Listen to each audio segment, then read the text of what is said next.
All right, guys, real quick tip. When doing the thermostat, this is your standard 3/8 wrench, okay, with a 1/2 inch on there. Okay, this is gonna be too big, just for the space that you have of the elbow to get those 1/2 inch bolts out for the thermostat tube.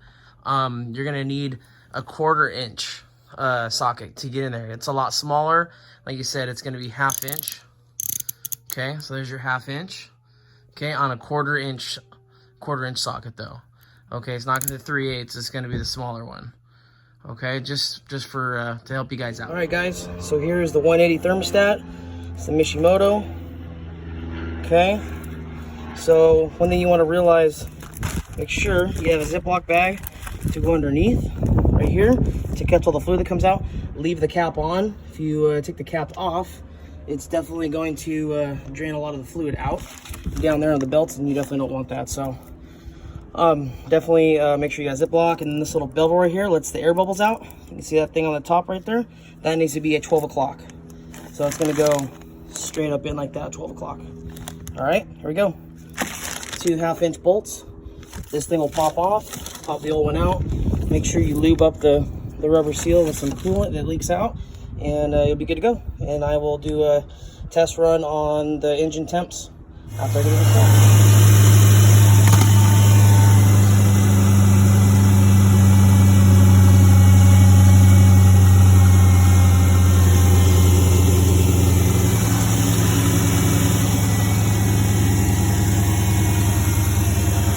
I don't see any leaks.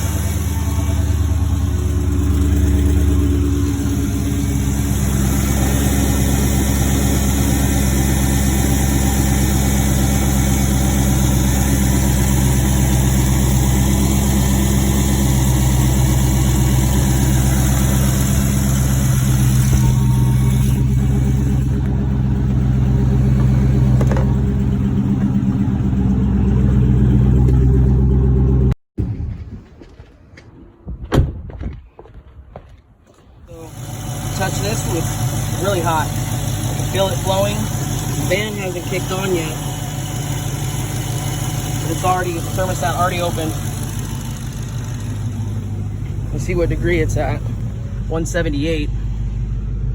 Oh, that's not, so it says 183. 183. Okay, so the thermostat's already open. And it already hit 183. So I know the thermostat's working because all you gotta do is touch this. You can feel the hot engine water coming out, going into the radiator. You can feel the hose. It's actually feel it flowing as well. I don't see any leaks. I did spill a little bit of fluid. Got to go get it pressure washed out at the bottom. Besides that, it seems like it's running good. See when those fans kick on.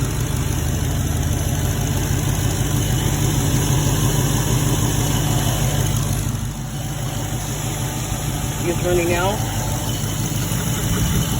So it's on low, and it just hit 200. Well, it went back down to 197 because the fan turned back on.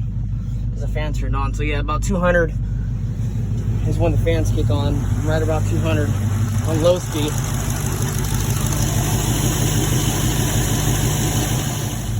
Like I say, with the old thermostat, guys, just idling here for 5 minutes, it would have been over 200 for sure.